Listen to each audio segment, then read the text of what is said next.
Hi hello അസ്സാം വലൈക്കും. എല്ലാവർക്കും ഹനാസ് കിച്ചണിലേക്ക് സ്വാഗതം. ഇന്നത്തെ റെസിപ്പി നേന്ത്രപ്പഴം കൊണ്ടാണ്. അപ്പോൾ നേന്ത്രപ്പഴം കൊണ്ട് വളരെ സിമ്പിളും വെറൈറ്റി ആയിട്ടുള്ള പലതരത്തിലുള്ള സ്നാക്കാണ് ഇവിടെ ഷെയർ ചെയ്യുന്നത്. അപ്പോൾ വീഡിയോയിലേക്ക് കിടക്കാം. നല്ല ടേസ്റ്റ് ആയിട്ടുള്ള ഒരു സ്നാക്കാണ് കേട്ടോ ഇത്.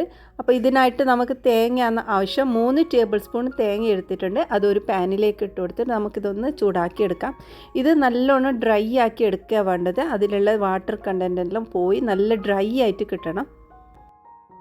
ഈ തേങ്ങേൻ്റെ കളറൊന്നും മാറേണ്ട ആവശ്യമില്ല കേട്ടോ. നമുക്കിതൊന്ന് നല്ല ഡ്രൈ ആയിട്ട് നല്ല ഉണങ്ങിയ പോലെയാണ് വേണ്ടത്. ആ ഒരു സമയത്താണ് നമ്മൾ ഇതിലേക്ക് പഞ്ചസാര ചേർത്ത് കൊടുക്കുന്നത്. അപ്പോൾ അതിലേക്ക് 2 ടേബിൾ സ്പൂൺ പഞ്ചസാര ഞാൻ എടുത്തിട്ടുണ്ട്. അത് ഇതിലേക്കിട്ട് നന്നായിട്ടൊന്ന് ഇളക്കി എടുക്കാം കേട്ടോ. ഇനി നമ്മുടെ ഈ ഒരു തേങ്ങ നല്ലൊരു ബ്രൗൺ കളർ ആവുന്നത് വരെ നമുക്കിതുപോലെ ഇളക്കിയെടുക്കണം. നമ്മളിട്ട പഞ്ചസാരേൻ്റെ കളറൊക്കെ മാറി ആ ഒരു പഞ്ചസാര നല്ല കാരമലാകുമ്പോഴാണ് നമ്മുടെ തേങ്ങ നല്ല കളറ് മാറുന്നത്. അപ്പോൾ ഈ ഒരു സ്റ്റേജ് ആകുമ്പോൾ നമുക്ക് ഫ്ലെയിം ഓഫ് ആക്കാം. നല്ലൊരു കളറായിട്ടുണ്ട്.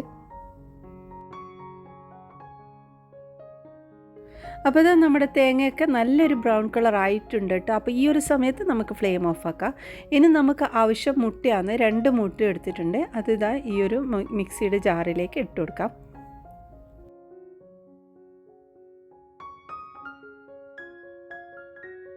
ഇനി നമുക്ക് ആവശ്യം ഇതാ നേന്ത്രപ്പഴമാണ്. ഒരെണ്ണം എടുത്തിട്ടുണ്ട് ഞാൻ. അപ്പോൾ ഇതന്നെ ഒന്നെ നമുക്കിത് മതിയാവട്ടെ. അപ്പോൾ ഇത് നല്ല ചെറുതാക്കി കട്ട് ചെയ്ത് ഇതിലേക്ക് ഇട്ടിട്ടുണ്ട്. അപ്പോൾ ഇത് നല്ല പഴുത്ത നേന്ത്രപ്പഴമാണ്. അത് എടുത്തിട്ടുണ്ട്. ഇനി നമുക്ക് ആവശ്യം ഇതാ മൈദയാണ് കേട്ടോ.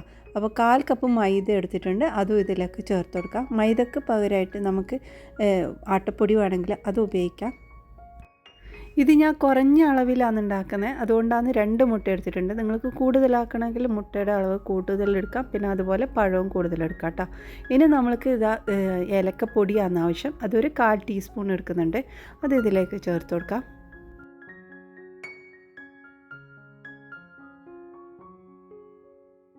ഇനിയിപ്പോൾ ഇതാ മധുരത്തിനായിട്ട് കുറച്ച് പഞ്ചസാരയാണ് എടുക്കുന്നത്. 4 ടേബിൾ സ്പൂണോളം പഞ്ചസാര എടുത്തിട്ടുണ്ട്. അത് ഇതിലേക്ക് ചേർത്ത് കൊടുക്കാം. ഇനി ഇതെല്ലാം കൂടി നന്നായിട്ടൊന്ന് അടിച്ചെടുക്കാം. അപ്പോൾ ഇതാ നമ്മുടെ മുട്ടയും പഴം നന്നായി അടിച്ചെടുത്തിട്ടുണ്ട്. ഇനി നമ്മളിതാ ഒരു പാൻ വെച്ചിട്ടുണ്ട്. അതിലേക്ക് കുറച്ച് നെയ്യ് ഒഴിച്ച് കൊടുത്തിട്ടുണ്ട്. 1 ടേബിൾ സ്പൂൺ നെയ്യ് ഒഴിച്ചിട്ട് അതെല്ലായിടത്തും ആക്കി ചുറ്റിച്ചെടുക്കാം കേട്ടോ. ഇനി നമ്മൾ അടിച്ചു വെച്ച ഈ ഒരു പഴത്തിൻ്റെ ഈ ഒരു മിക്സ് ഇതിലേക്ക് ഒഴിച്ചു കൊടുക്കാം കേട്ടോ. അപ്പോൾ ഇത് നല്ല ലോ ഫ്ലെയിമിലിട്ടിട്ട് വേണം വേവിച്ചെടുക്കാൻ. ഇനി അടച്ച് വെച്ച് നമുക്കിത് വേവിച്ചെടുക്കാം. അപ്പോൾ ഒരു 2 മിനിറ്റ് കഴിയുമ്പോൾ ഞാനിത് തുറന്ന് നമ്മൾ നേരത്തെ ഉണ്ടാക്കി വെച്ച തേങ്ങയുടെ കാരമൽ ചെയ്ത തേങ്ങ ഉണ്ടല്ലോ, അത് ഇതിൻ്റെ മുകളിലോട്ട് ഇട്ട് കൊടുക്കാം കേട്ടോ. അപ്പോൾ ഇത് ഇപ്പോൾ വെന്തിട്ടൊന്നുമില്ല, ജസ്റ്റ് ഒരു ഇതായതേ ഉള്ളൂ. അടിഭാഗം ഒന്ന് ജസ്റ്റ് വെന്തിട്ടുണ്ടാവുള്ളൂ. അപ്പോൾ ആ ഒരു സമയത്ത് ഞാനിതിൻ്റെ മുകളിലോട്ട് ഇട്ട് കൊടുത്തിട്ടുണ്ട്. എന്നിട്ട് ഒന്നും കൂടെ അടച്ച് വെക്കാം. അപ്പോൾ ഇതാ നമ്മൾ നേരത്തെ ആക്കി വെച്ച തേങ്ങ ഉണ്ടല്ലോ, അത് നല്ലോണം ക്രിസ്പി ആയിട്ടാണ് ഇപ്പോൾ ഉള്ളത്.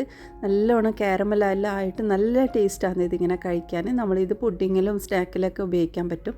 അപ്പോൾ ഇത്രയൊന്നും ആവശ്യമില്ല കേട്ടോ. നമുക്ക് കുറഞ്ഞ അളവിലാണ് വേണ്ടത് ഇതിലേക്ക്. പിന്നെ നമ്മൾ ഇതിലേക്ക് ഒന്നും കൂടെ ഇട്ട് കൊടുക്കുന്നുണ്ട് ലാസ്റ്റ് സ്റ്റേജിലാകുമ്പോൾ.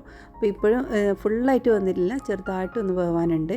അപ്പോൾ നമ്മൾ ഇതിങ്ങനെ ഉണ്ടാക്കുമ്പോൾ അടിയിൽ പിടിക്കാതിരിക്കാൻ വേണ്ടിയിട്ട് അടിയിലൊരു തട്ട് വെച്ച് വേവിച്ചെടുക്കുന്നതും കൂടി നല്ലതാണ് കേട്ടോ. അപ്പോൾ ലാസ്റ്റായിട്ടാകുമ്പോൾ ഞാനൊന്ന് വെച്ചിട്ടുണ്ട്, അടിഭാഗവും കരിഞ്ഞു പോകണ്ടാന്നിട്ട്.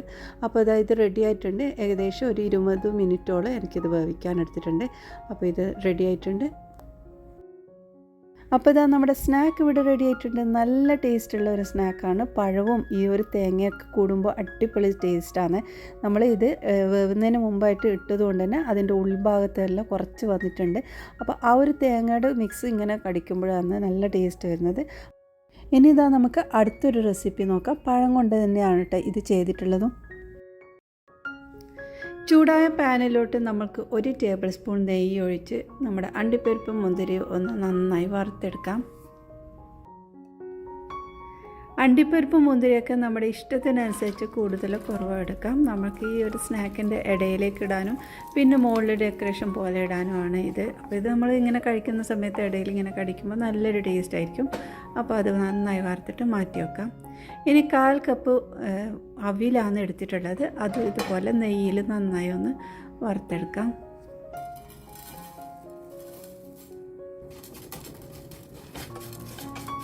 ഇനി നമ്മൾ ഇതിലേക്കായിട്ട് ശർക്കര എടുത്തിട്ടുള്ളത്. അപ്പോൾ ശർക്കര ഒരു 1/4 കപ്പ് ഉണ്ടാവും. അപ്പോൾ അത് നമുക്കൊന്ന് മെൽറ്റാക്കി എടുക്കാം. അപ്പോൾ പാത്രത്തിലേക്ക് ഞാൻ കുറച്ച് വെള്ളം കൂടി ഒഴിച്ച് സെയിം അളവിൽ തന്നെ വെള്ളം ഒഴിച്ച് നമുക്കിതൊന്ന് അലിയിച്ചെടുക്കാം. 1/4 കപ്പ് വെള്ളത്തിൽ ഞാൻ 2 പീസ് ശർക്കര ഇട്ട് നന്നായി മെൽറ്റാക്കി എടുത്തിട്ടുണ്ട്. ഇനി നമുക്ക് ഇതേ പാനിലോട്ട് കുറച്ചും കൂടെ നെയ്യ് ഒഴിച്ച് കൊടുക്കാം. ഇനി നമ്മൾ കട്ട് ചെയ്ത് വെച്ച പഴമുണ്ട്, നേന്ത്രപ്പഴമാണ് ഞാനിവിടെ എടുത്ത് വെച്ചിട്ടുള്ളത്. അപ്പോൾ അത് ഇട്ടിട്ട് നന്നായി ഒന്ന് വഴറ്റിയെടുക്കാം.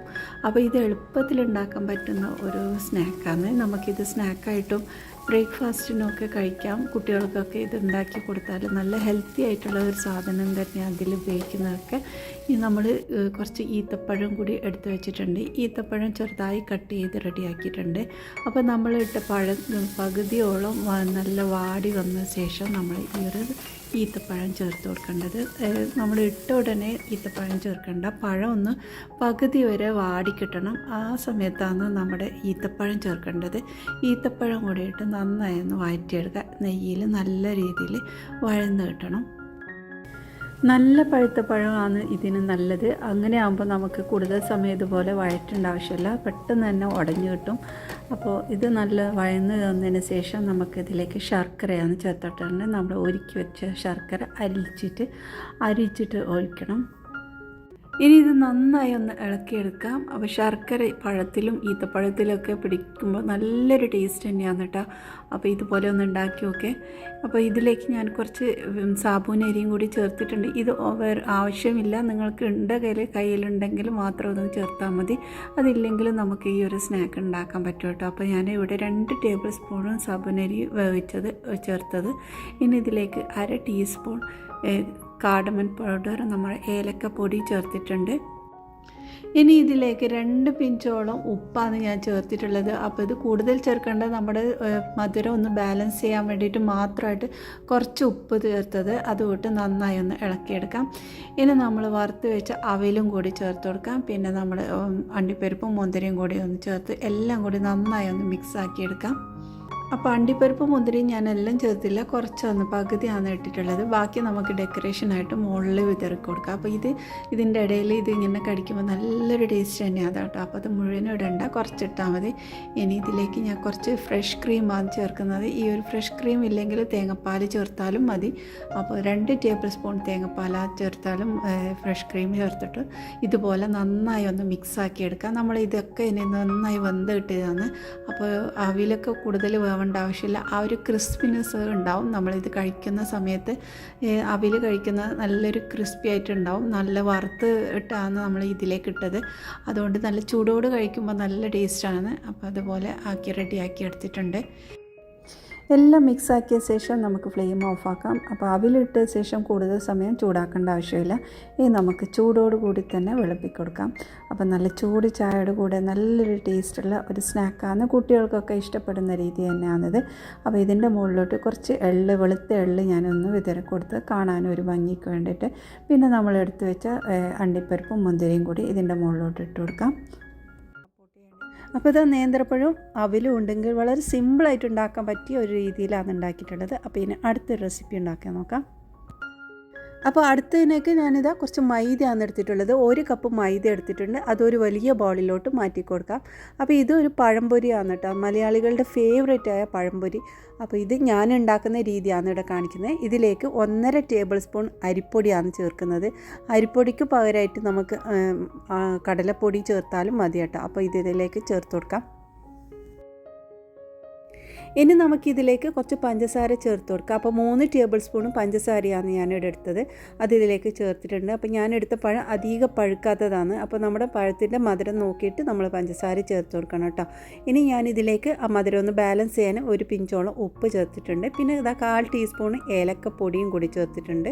ഇനി അതേപോലെ 1/4 ടീസ്പൂൺ കുറച്ച് മഞ്ഞളും കൂടി ചേർത്തിട്ടുണ്ട്. മഞ്ഞളൊക്കെ ചേർക്കുന്നത് നമ്മുടെ ഈ ഒരു പഴപ്പൊരിക്ക് ഒരു കളറ് കിട്ടാൻ വേണ്ടിയിട്ടാണ്. അപ്പോൾ അത് വേണ്ടെങ്കിൽ സ്കിപ്പ് ചെയ്യാം കേട്ടോ.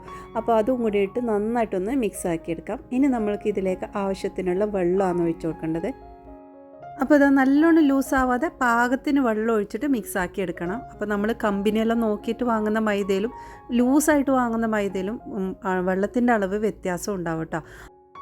അപ്പോൾ ഇവിടെ എനിക്ക് 1.25 കപ്പോളം വെള്ളമാണ് ആവശ്യം വന്നിട്ടുണ്ടായത് കേട്ടോ. അപ്പോൾ അത് ഒഴിച്ചിട്ട് നന്നായിട്ട് ഇതുപോലെ മിക്സാക്കി എടുക്കുക. അപ്പോൾ കട്ടയൊന്നും ഇല്ലാതെ നല്ല ലൂസിലാണ് നമ്മൾ മിക്സാക്കി എടുക്കേണ്ടത്. അപ്പോൾ ഇതിൻ്റെ ബാറ്റർ നല്ലോണം ശ്രദ്ധിക്കണം. നല്ലോണം ലൂസായി കഴിഞ്ഞാൽ നമ്മൾ പഴത്തിൽ അതൊരു ഇങ്ങനെ ലൂസായിട്ടുണ്ടാവും. നല്ലോണം പൊതിഞ്ഞിരിക്കുന്ന പോലെയാണ് നമുക്ക് വേണ്ടത്. അപ്പോൾ ഇതുപോലെ റെഡിയാക്കി എടുക്കാം. നമ്മൾ ദോശേൻ്റെ മാവൊന്നും ഒഴിക്കാതെ നല്ല പെർഫെക്റ്റ് ആയിട്ടുള്ള ഒരു രീതിയാണ് ഇവിടെ കാണിക്കുന്നത് കേട്ടോ. ദോശയുടെ മാവൊന്നും ഒഴിക്കാതെ നമ്മൾ ഇതുപോലെ മിക്സാക്കിയിട്ട് കുറച്ച് കൂടുതൽ സമയം തന്നെ വെച്ച് കഴിഞ്ഞാൽ നല്ല രീതിയിൽ തന്നെ പൊങ്ങി കിട്ടും. അപ്പോൾ ഒരു 5 മണിക്കൂറെങ്കിലും ഇതിങ്ങനെ മിക്സാക്കി വെച്ചാൽ നല്ല പൊങ്ങിയിട്ടുള്ള ഒരു മാവായിട്ട് കിട്ടും. പിന്നെ അതിന് പകരമായിട്ട് ബേക്കിംഗ് സോഡയൊക്കെ ചേർത്താലും ആ ഒരു രീതിയിൽ പൊങ്ങും. അപ്പോൾ അതൊന്നും ഇല്ലാതെയാണ് ഞാനിവിടെ ഉണ്ടാക്കുന്നത്. ദോശൻ്റെ മാവ് ചേർക്കുന്നുണ്ടെങ്കിൽ അത് നമ്മൾ ചുടുന്ന സമയത്ത് ഉണ്ടാക്കുന്ന സമയത്ത് ഒരു മണിക്കൂർ മുന്നെയെങ്കിലും മിക്സാക്കി വെക്കാം. ഇനി നമുക്ക് പഴം ഒന്ന് കട്ട് ചെയ്യാം. അപ്പോൾ പഴം എടുക്കുന്ന സമയത്ത് ഇതുപോലെയുള്ള ഒരുപാട് പഴുക്കാത്ത പഴം എടുത്താൽ നമ്മൾ ഉണ്ടാക്കുന്ന സമയത്ത് അധികമൊന്നും എണ്ണ പിടിക്കില്ല. നല്ലോണം പഴുത്തത് പഴമാണെങ്കിൽ ചുടുന്ന സമയത്ത് ഒരുപാട് എണ്ണ പിടിച്ചിട്ട് അത് തൊടുമ്പോൾ തന്നെ നമ്മുടെ കയ്യിലൊക്കെ എണ്ണയായിട്ടുണ്ടാവും. അപ്പോൾ ഞാൻ അധികം എടുക്കുന്നത് ഇതുപോലെയുള്ള അധികം പഴുക്കാത്ത പഴമാണ്. പിന്നെ ഞാൻ കട്ട് ചെയ്യുന്ന സമയത്ത് തൊലിയോട് കൂടിയിട്ടാണ് കട്ട് ചെയ്യുന്നത്. ഇങ്ങനെ കട്ട് ചെയ്താലുള്ള ലാഭം നമ്മൾ കയ്യിൽ പിടിക്കുന്ന സമയത്ത് സ്ലിപ്പായിട്ട് പോകുന്ന പോലെ ഇല്ലേ. അപ്പോൾ അത് ഒഴിവാക്കാൻ വേണ്ടിയിട്ടാണ് ഞാൻ ഇത് തൊലിയോട് കൂടി കട്ട് ചെയ്യുന്നത്. നമ്മൾ കട്ട് ചെയ്ത് കഴിഞ്ഞാൽ തൊലിയൊക്കെ കളഞ്ഞ് നമുക്ക് നേരെ എടുക്കാൻ പറ്റും. അപ്പോൾ പഴമൊക്കെ കട്ട് ചെയ്ത് റെഡിയാക്കിയിട്ടുണ്ട്. ഇനി നമുക്കിതൊന്ന് പൊരിച്ചെടുക്കാം. അപ്പോൾ ഉണ്ടാക്കുന്ന സമയത്ത് തന്നെ നമുക്കിത് നന്നായി ഒന്ന് മിക്സാക്കി എടുക്കണം. ഒന്നുകൂടെ നന്നായി മിക്സാക്കി എടുത്ത ശേഷമാണ് നമ്മൾ ഇത് പൊരിച്ചെടുക്കുന്നത്. അപ്പോൾ ഈ ഒരു ലൂസിലാണ് കേട്ടോ ഇതുള്ളത്. നമ്മുടെ പാനിലോട്ട് നമുക്ക് എണ്ണ ഒഴിച്ചു കൊടുക്കാം. അപ്പോൾ വെളിച്ചെണ്ണയിൽ ചുടുന്നതാണ് ഏറ്റവും നല്ല ടേസ്റ്റ് ആയിരിക്കും വെളിച്ചെണ്ണ ചുടുന്നത്. ഇനി നമുക്ക് പൊരിച്ചെടുക്കാം. അപ്പോൾ ബാറ്ററൊക്കെ റെഡി ആയിട്ടുണ്ട്. അപ്പോൾ നല്ല പൊങ്ങി വേണമെന്നുണ്ടെങ്കിൽ നമ്മൾ ബേക്കിംഗ് സോഡയാണ് ചേർക്കേണ്ടത്. 1/4 ടീസ്പൂൺ ചേർത്താൽ മതി, ഒരുപാട് ചേർക്കേണ്ട. 1/4 ടീസ്പൂൺ ചേർത്തിട്ട് നന്നായി മിക്സ് ആക്കിയാൽ നല്ല രീതിയിൽ തന്നെ പൊങ്ങും. അപ്പോൾ ഇത് നമ്മൾ ഒന്നും ചേർക്കാതെയാണ് ഇവിടെ ഉണ്ടാക്കുന്നത്. ഒരുപാട് മധുരം ഇടുന്നില്ല. നമ്മൾ ഒരു പാകത്തിനുള്ള മധുരവും ആയിരിക്കും ഇങ്ങനെ ഉണ്ടാക്കുമ്പോൾ. അപ്പോൾ ഇതാ നമ്മൾ ഇതൊക്കെ മൈദ എല്ലായിടത്തും ആക്കിയതിന് ശേഷം നല്ല ചൂടായ എണ്ണയിലേക്കാണ് ഇട്ട് കൊടുക്കേണ്ടത്.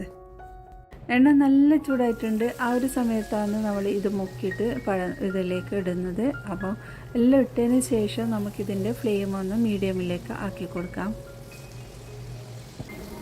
ഇനി നല്ല ഗോൾഡൻ കളറാവുന്ന വരെ തിരിച്ചും മറിച്ചും ഇട്ട് പൊരിച്ചെടുക്കാം. അപ്പോൾ നല്ല ക്രിസ്പിയും നല്ല ടേസ്റ്റായിട്ടുള്ള പഴംപൊരി ഇവിടെ റെഡി ആയിട്ടുണ്ട്.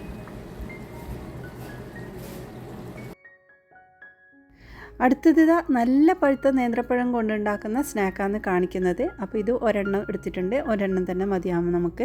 ഇനി ഇത് നല്ല ചെറുതാക്കി കട്ട് ചെയ്യാം. ഇനി ഇതാ പാനിലേക്ക് 1 ടേബിൾ സ്പൂൺ നെയ്യ് ഒഴിച്ചിട്ടുണ്ട്. ഇതിലേക്ക് നമ്മൾ കട്ട് ചെയ്ത് വെച്ച നേന്ത്രപ്പഴം ഇട്ട് നന്നായിട്ടൊന്ന് വഴറ്റിയെടുക്കാം.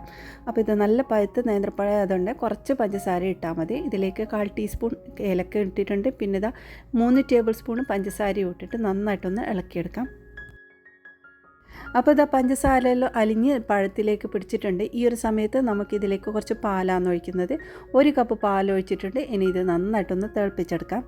ഇനി നമ്മൾ ഇതിലേക്ക് ഒരു പിഞ്ചോളം ഉപ്പും കൂടി ചേർത്ത് കൊടുക്കുന്നുണ്ട്, മധുരം ഒന്ന് ബാലൻസ് ചെയ്യാൻ വേണ്ടിയിട്ട്.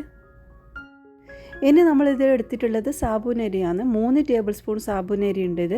അപ്പോൾ ഇത് നല്ല ചെറുതായിട്ടുള്ള സാബുനരി ആയതുകൊണ്ട് സെപ്പറേറ്റ് വേവിക്കുന്നില്ല. ഞാനിതിലേക്ക് തിളച്ച വെള്ളം ഒഴിക്കുന്നതാണ്. അങ്ങനെ ഒഴിച്ചാൽ തന്നെ ഇത് നല്ല രീതിയിൽ കുക്കായിട്ട് കിട്ടുന്നുണ്ട് കേട്ടോ.